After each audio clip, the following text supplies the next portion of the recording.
A red moon is shining over the city. Littered streets are hidden at the bottom of beautiful brightly lit skyscrapers. In the alley on the asphalt, among the dirt and garbage cans, many red lines flow along the ground. The man brings his hand to them and realizes that there are a lot of traces. He says that the evil spirits are somewhere nearby. His eyes glow with a violet light. The man touches the footprints. They pass to his hand. The amulet eye on his chest informs him that the traces have been collected, and addressing him as the owner, informs him that the man can use the power of the collected traces at any time. The man replies that first you need to understand where the evil spirits are. Behind the man's back, the footprints begin to bubble. Then, the tracks take the form of lines and rush upwards. The man's eyes are burning purple. He is looking in the same direction where the lines are going. Suddenly, something from above attracts his attention. He jumps to the side, managing to avoid the attack of a creature that landed on the place where he previously stood. The man lands on one knee and says that it seems the evil spirits were hiding in the tracks and waiting in ambush. The man looks at the wall and notices that there are a lot of footprints on the wall. The man looks at the wall where the red silhouettes of creatures are visible. They occupy almost the entire wall and bubble, taking on something similar to a human form. One of the silhouettes sticking out of the wall attracts the man's attention.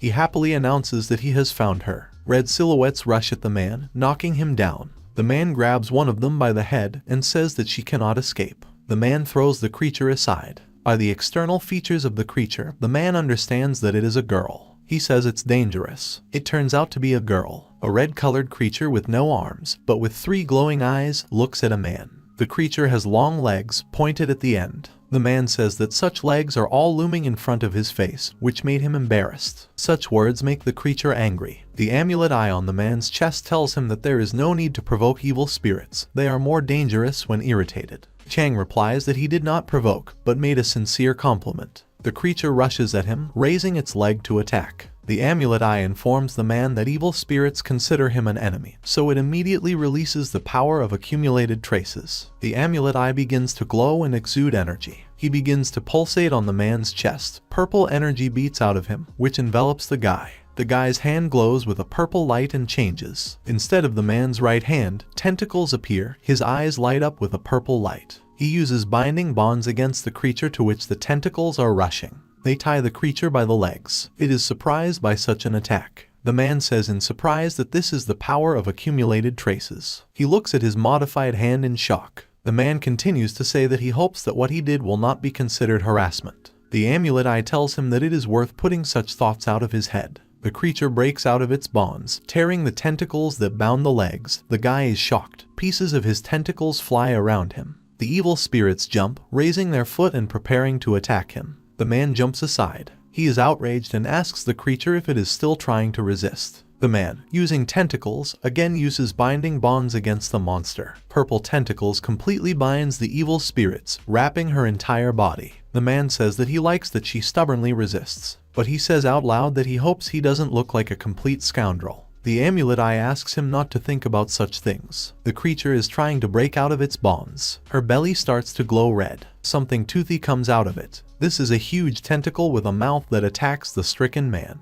Jaws close on the guy's chest. He thinks that damn it, he got caught. And he begins to think that this is the end. Blood starts coming out of his mouth. It hurts him. The man thinks he's going to die here. A huge monster is preparing to swallow a guy. He looks at the creature's mouth in front of him and thinks why this happened. Why did he take this job at all? The guy's name is Chang Tsai Kun. We can say that he is an ordinary high school student. Chang is walking down a busy street with a phone in his hands. People are walking around, except he can see something unusual, that which is accompanied by fear. Chang stops. Looking at the phone, the silhouette of a huge monster can be seen in the sky above him. It was this feeling that he felt when he saw something like this as a child. A little boy is standing with a ball in his hands. He is scared, and people walk around without noticing anything. But the boy quickly realized that no one sees the monsters except him. This is the fear of surprise, which only he can enjoy alone. The boy looks at the river from which a huge monster climbs out. The boy is amazed at what he saw. The monsters strongly attracted Chang. Everyone thought he was weird, even his parents, but he was allowed to rent a house for himself and live alone. There was no question of coming on vacation. Chang is walking down the street when something catches his attention. He turns around in surprise. He sees red glowing footprints on the ground. A familiar feeling. These are traces of those creatures. Perhaps someone is waiting in the alley. Chang runs into an alley, and a strange purple creature flies into his face. He picks it up in surprise. He is touched by the sight of the monster, and he is shocked that he needs to be killed. The monster jumps out of his hands and runs away. Evil spirits jump into the girl's arms. She says that there really is a person who can see monsters without losing his mind. She asks if Chang isn't scared. He is amazed at the beauty of the girl. Even though she has closed her eyes, he can still feel the grace of her thoughts. Even if the most beautiful woman in the world is standing in front of him, you need to remain steadfast. After all, the eyes can be deceived, but the painfully familiar anxiety in his heart tells him that she is not a person, a monster in human skin. The girl tells Chang that his facial expression speaks for itself. She didn't expect that there were people in this world who liked monsters. He is not interested in her because he only needs a job. Chang replies that the job she mentioned will allow him to contact more creatures. Isn't that weird? The girl is looking for those who have lost their way in the world of oddities in order to lure them to a safe place. If he is ready to take up the job, he will have many contacts with them in the future, and she will certainly provide the necessary support. The girl says that until he really gets up the courage, he should accept her offer and they will be together. She hands him an amulet in the shape of an eye. Chang remembered why he had taken the job then. To prevent monsters from living on Earth. Chang asks the person in front of him if he is his new employer. A girl with long hair stands, looks at Chang and says that he is lying on the ground, doing nonsense, shirking. What is his attitude to work? Behind the wall, near which the girl is standing, there is a creature that previously attacked Chang. He is amazed by the words he has heard. The girl says that if Chang is really worried about the monsters, he must save them from anxiety. Chang asks the girl who she is. He says it's dangerous here. Chang is lying wounded on the ground. The girl is standing next to him. He advises them to watch their lives when a red creature jumps out at them from behind the wall. The monster attacks the place where Chang and the girl were, but she managed to jump aside with him in time. She asks Chang why he didn't warn her. She runs, dragging Chang with her, and saying that without her, he would have already died. Chang notes that his wounds are healing, but he will not have a beautiful scar. Chang thinks that the woman he met earlier sent this girl to help. He would never have thought that she would be so attentive. The girl tells him that first of all he must understand that she is responsible in his relationship with evil spirits, the end of which depends on Chang and his blitz skills. Suddenly, a red creature appears in their path, blocking their way. The monster blows the girl's head off with one blow. Her head flies off to the side, and Chang falls from her unclenched hands, straight to the ground. He is amazed by what has happened. The girl's head screams that she is not dead, and that Chang should not even dare to think about it. He says that everything is fine. He knows how to make the monster calm down. This is what she calls the whisper of evil spirits. Chang closes one eye, the other begins to glow with a purple light. The eye on his chest is also filled with energy. The monster begins to pull further away from Chang. The creature tries to fight, but to no avail. Chang looks at the monster. His eyes and amulet shine purple. He says, "How impatient." The violet ray binds the evil spirits. Chang tells her to be careful and not to trip. The creature is standing. Its legs are shackled by a violet ray. The tongue sticks out of the belly of evil spirits. Suddenly, the monster's tongue is pierced by purple rays. Purple rays bind evil spirits, intercepting the throat, waist, legs. Chang is also surrounded by purple rays. Red lines are spreading across his face and body. The amulet on the chest glows red. The same as the monster. Chang says he absorbs drops of anxiety, reconstructs drops of anxiety. Chang opens his eyes glowing with purple light and says that Blitzkrieg is the first power he received from the evil spirit's blitz. These thin threads are not just a fragile web. They hide in themselves a huge force to drive away. Chang, surrounded by purple threads that bound the monster, approaches him and tells him not to be afraid of him. He's here to help. Evil spirits make a strange sound. Red energy begins to emanate from her. She flies up, red energy flows under her. Chang stands and looks at it in silence. The severed head of the girl shouts to Chang to look. It's a flash of excitement. Evil spirits, engulfed by red energy, hovers over the place where Chang is standing. He looks at her, purple rays streaming from his hands. The amulet on Chang's chest is pulsing. This surprises the creature. Suddenly, from the purple threads, energy begins to emanate, which strikes evil spirits. Chang looks at her. The surprised creature falls. Chang puts out his hands and catches the monster. The evil spirits turn their heads from side to side, not understanding what happened.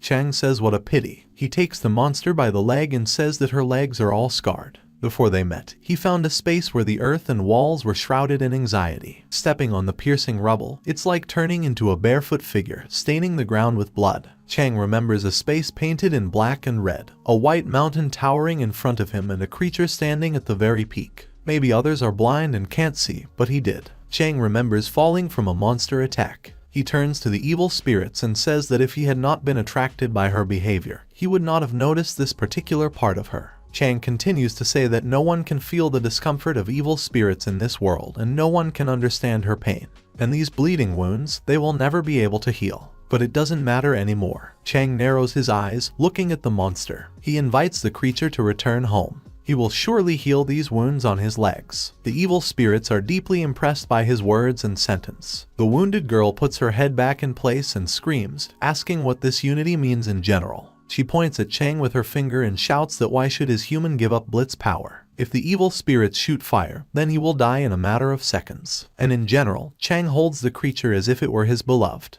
Chang is surprised by her words. He tells the evil spirits not to be scared, because that girl is just jealous of their newfound intimacy. The same one shouts at him that who is he to call her envious. The girl with short blonde hair who gave Chang a job, watching all this, says that now she understands that his conversation with the whisper of evil spirits is not bragging. This test proves without any questions that Chang is worthy of this job. In response to this, another girl with dark hair says that she is also evil, but it does not seem that Chang understands her feelings. The blonde girl hugs her and says that Chang may be a weirdo, but he should try to pay a little attention. And now that they have agreed on everything, they will go to the world of evil spirits, where Chang will see them for real. She offers him to introduce him to the evil spirits. Chang is confused and happy. He goes to the harem of evil spirits, a sign with the inscription Exit B2. A blonde girl approaches the car and says that this is their transport. She is followed by a dark-haired girl and a red creature. The blonde girl opens the car and asks her companions if they would like to take a ride, inviting them into the car. Chang sits in the back passenger seat. The creature is sitting next to him.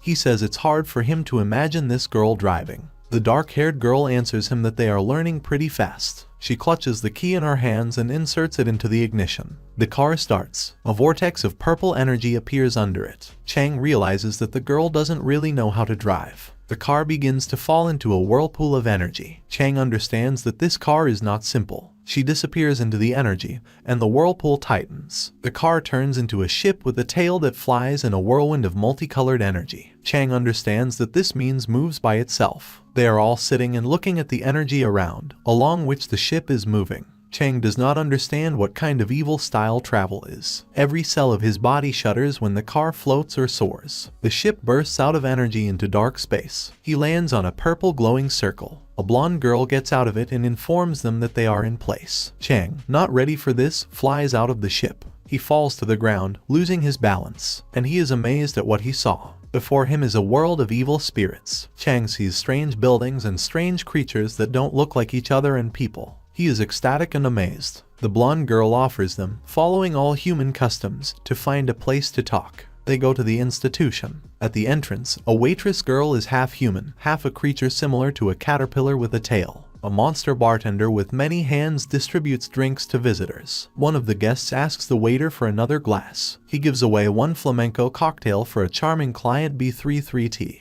There is a request to repeat for new guests. Chang, two girls and a monster walk towards the bar. Chang, two girls and a monster are sitting at a round table. There are glasses of drinks in front of them. A sculpture of an incomprehensible shape glows on the table. A blue liquid is squeezed out of an incomprehensible object into a glass opposite Chang. The glass is pushed towards him and offered to try. Chang looks at the wine glass and its contents in shock. A purple ball is taken out of a transparent vase with tongs. The ball is divided in half and a smaller ball falls out of the shell, which flies into the glass. A blonde girl takes a glass with a floating ball inside. She says this place is called Moonrise. She is the mistress of the Moonrise, but she can be called a non-entity. Her name is Jianren, which is a homonym for a word that means nothing. Chang does not understand why she is called a nobody and how you can humiliate yourself like that. A dark-haired girl tells him that this is a homonym for the name. Jianren says she has never considered her name from the angle of human language. Her name serves as a constant reminder of rejection.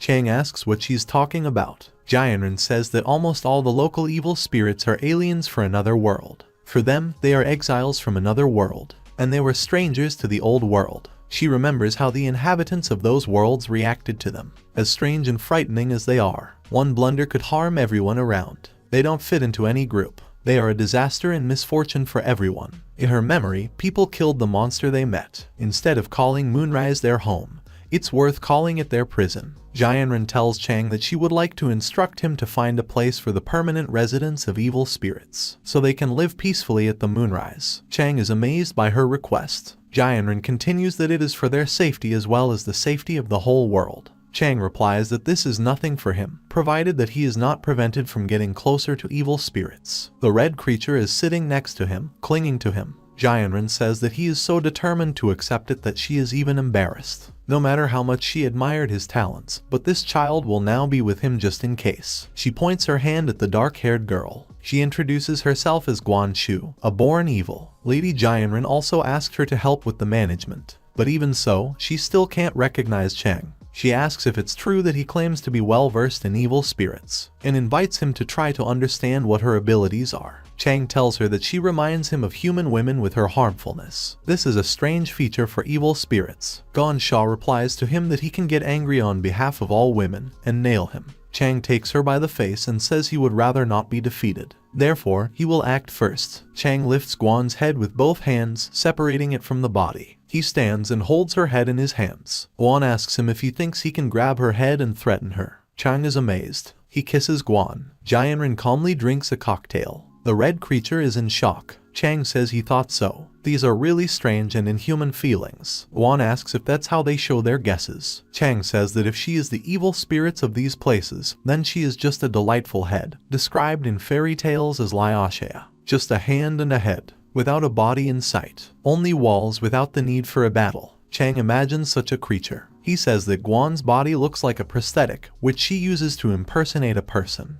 and it looks like she can freely control it while the head is attached. Chang continues that if Liaoxia's records are correct, then Guang should also have one arm, which belongs to the main body. Guang headbutts Chang and then bites his hand. Chang puts her head back in place. He says he finally realized that her head is just misleading her enemies, since her hand is the true body. Chang takes Guang's hand. She sends him to hell and her head shoots at him like a projectile. Chang'e crashes into the window, and the glass breaks. He flies out of the room and falls. He's flying and doesn't understand why he's still falling. He hangs in the air and understands what is happening. The whole place Moonrise is a huge evil. Green tentacles reach out to Chang, which wrap around him. They return Chang to a solid surface. Jianren says there's nothing wrong with fooling around on Moonrise from time to time, but she really wants him Guan Shu to get along. She decides that they should be together that night. They are shocked by her words. Chang is surprised by the room he finds himself in. Everything is neatly arranged in it. Everything is clean. Everything sparkles. The window offers a beautiful view. Chang says it doesn't even remotely resemble a room of evil spirits. Chang walks inside and the door slams shut behind him.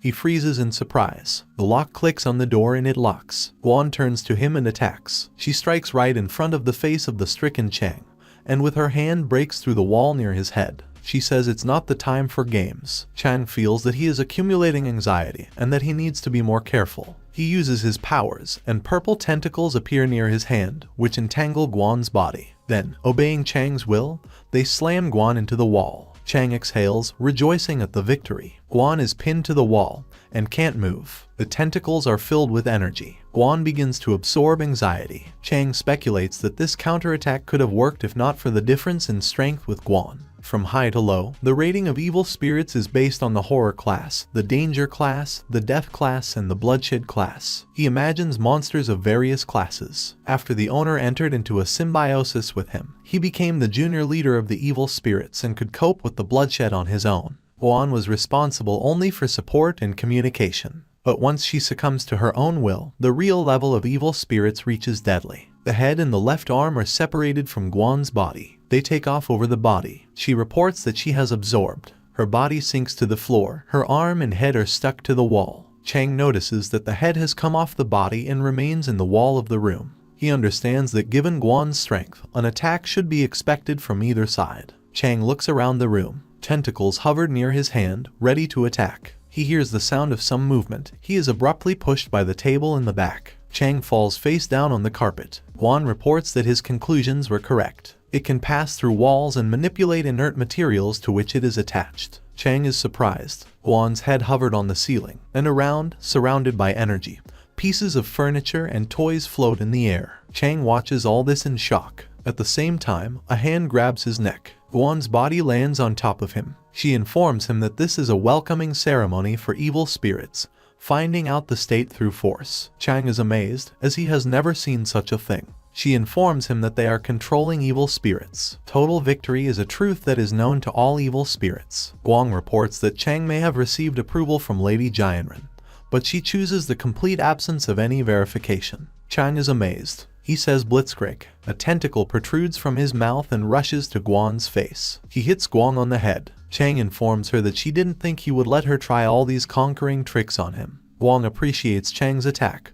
Her nose is bleeding. She gets to her feet. Floating objects around are filled with blue energy. Guan spreads his arms to the sides and looks at Chang with a grin. She tells him that until he gets over his stubbornness, he cannot hope that they will sleep in the same room. Morning came. Jianren wishes good morning and asks if last night wasn't amazing. Chang also wishes her a good morning, but without much enthusiasm. He is hanging upside down in a sleeping bag, tied up and suspended from the ceiling. Guan is lying next to me on the bed and smiling. Chang says he would rather lie down on this clumsy sleeping bag. Jianren is amazed by the picture she saw. There is a plate with strange dishes on the table, a cocktail with a floating ball and a glass next to it. Chang sits in front of the untouched food, arms crossed over his chest, and looks at Guang. She looks away, her head propped on her hand. They are asked a question about what happened to them last night. Jianren tells Chang that if Guangxu made him sad, then let her apologize on her behalf. Something happened during the test yesterday that really worried their girl. Jianren continues, asking Guangxu to let Chang Jikan take a look. Guan frowns, and shows Chang a hole in his chest. She says that one of the evil spirits was always with her, but he slipped away despite her care. Chang is amazed that evil spirits lived under Guan's chest. He is interested in what kind of evil it was, to which Jianren replies that this is the one they found yesterday at their meeting place. She means the little purple monster. His name is Naru.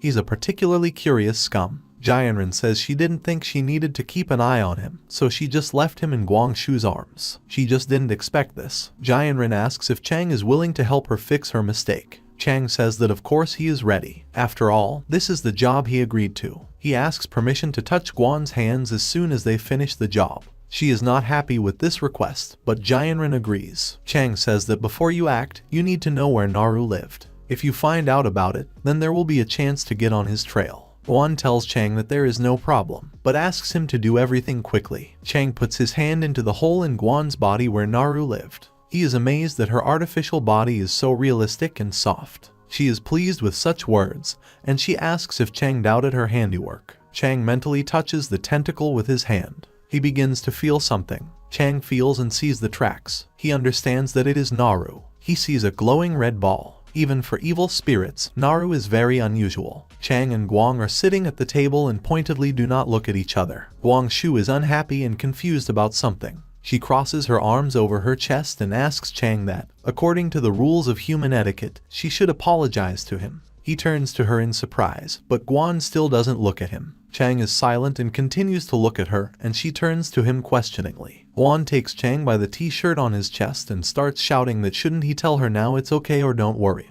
It's okay. Chang asks Guan about what she expected from him indulgence. He says she seems to know a lot about human etiquette, and why doesn't she use it? Guan thoughtfully says that people are always looking for benefits, they have evil intentions. She understands people, so she can't relax around them. For example, people should be afraid of evil spirits, but nevertheless some are carried away by evil spirits. And Goen does not understand the reason for this. In the flashback, the girl hugs the boy and, addressing him, Ralkun, says that he did nothing wrong. It was they who abandoned him. They refused them. Chang thinks about it, and Goen answers that this usually happens because some guys have good taste. To which he gets an answer from the girl that he can because bullies like him don't have friends. Goen, stepping into the transport vessel, tells Chang that he is trying to help him in controlling the evil spirits. The ship takes off. Goen continues by saying that in the management process, people often pose the greatest threat. Chang understands her, but as a person he has to tell her something. The ship is flying in space, and out of the purple energy, a car appears, ending up in a landfill. Goen comes out and says they are in place. She asks Chang if he feels Naru's presence here. Chang also comes out, looks around and says that he feels evil spirits, but he has no physical ability to communicate with them.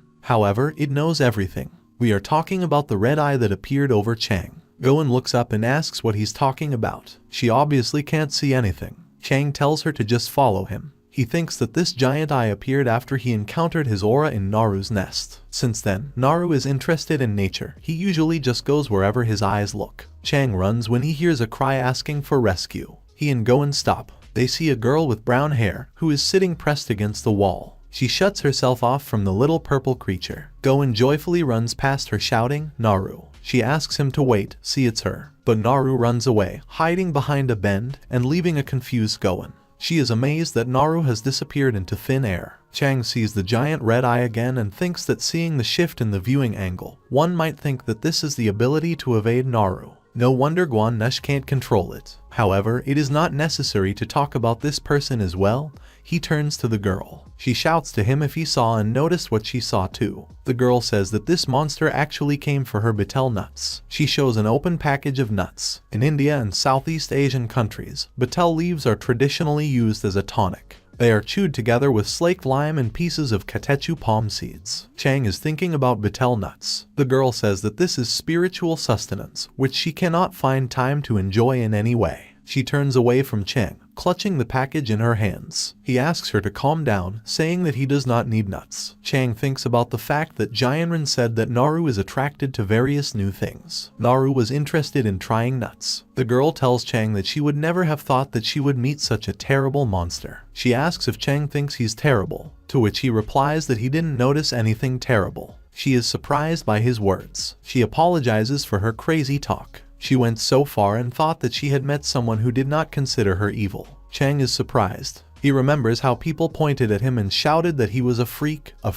an outcast. They shouted that his words were strange, that he wasn't even human. Chang realized that all the people around him were even stranger. Suddenly, behind Chang and the girl, a man in a bathrobe and glasses points a finger in their direction and says that here she is. The girl is grabbed by two people, one of whom says that she runs away from the shelter so often that it scares them to death. They say that this time she will get a straitjacket in solitary confinement. The girl tries to escape, asking the men to stop, since her nuts have not been eaten yet. They say nuts are bad for her. She can't eat them. Chang is watching the whole picture. Goen asks Chang that didn't these guys communicate with Naru, and who is this girl? Chang says the girl is just mentally ill. In any case, he wouldn't compare himself to her. Chang calls Goen to go on, saying that he hopes that no one will be disturbed by the search for Naru. The man who found the runaway girl looks after the departing Chang and Goen and says the name Naru. He's surprised that this guy just called the scum Naru. He finds it interesting and decides to follow Chang and Goen.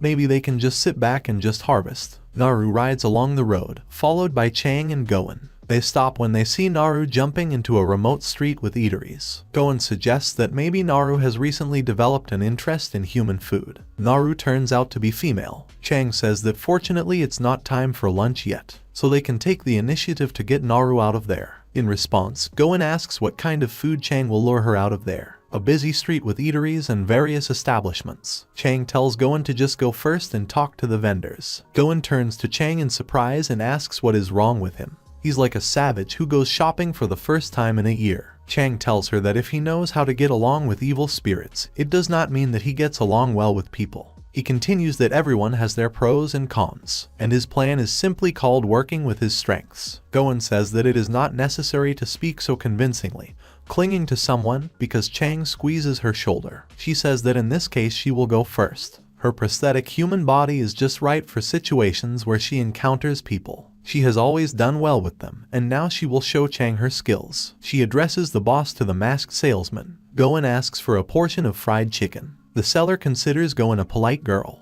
Goen gets a portion of fried chicken. She pulls the bag of food up. Naru looks at her from the awning of one of the diners. Chang and Goen notice her. Chang says Naru is looking at them. Goen is surprised that the bait in the form of food really works. They continue to stand, Naru watching them. And a second later she disappears. Goen is amazed that it doesn't work. Chang says that what they have chosen does not suit her. The smell of fried chicken is too fresh. Perhaps they should choose something with a sharper smell. Goen asks what Chang means by a pungent smell. Chang points to the window of one of the shops and asks about what about this. A fragrance spreads along the street, which everyone is surprised by. Chang and Goen are sitting at a table outside. There is food in front of them in a plate, from which there is a strange smell. This is a luosiphon dish, that is, rice noodles with river snail. This is Chinese noodle soup, which has a sharp, unpleasant smell which can fill the entire restaurant and even the surrounding streets. Goen doesn't like the smell coming from the dish, and she asks Chang if he really likes it. Chang replies that he is not sure, but hopes so. Here Naru appears on the chair next to the plate, attracted by the smell of food. Naru climbs onto the table. She looks at Chang and Goen. Goen does not understand why Naru is interested in the dish, but does not eat. Chang looks at the evil spirits and says that he screwed up, asking for forgiveness. Chang says he remembers her running away at the first meeting. He remembers his moments with Naru.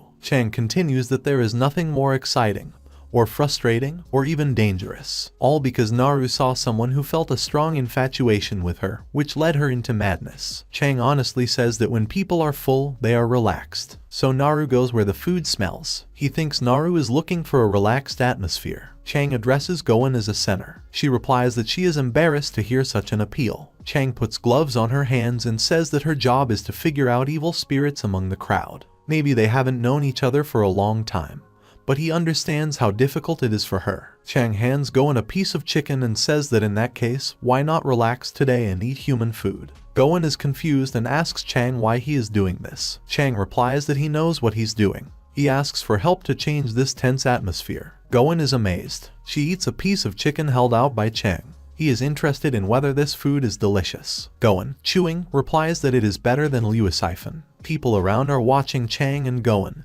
thinking that there is love between them. Naru is also watching them with interest. Here Naru stares intently at Chang. Evil spirits are covered by turquoise energy. Naru turns into a girl with blue hair. Goen and Chang look at her in amazement. The girl points her hand at Chang, then at luosiphon, and then at her open mouth. Chang is amazed by Naru's new look. Goen is also surprised that Naru was able to transform. Goen says that the evil lord told her that Naru's transformation shows her understanding of things. Naru transforms after the others are enchanted. Goen reflects on the fact that if she remembers correctly, Naru's transformation is a deep impression of the reverse side of the soul. She thinks about how the sight of a little girl affects Chang Tsai Kun.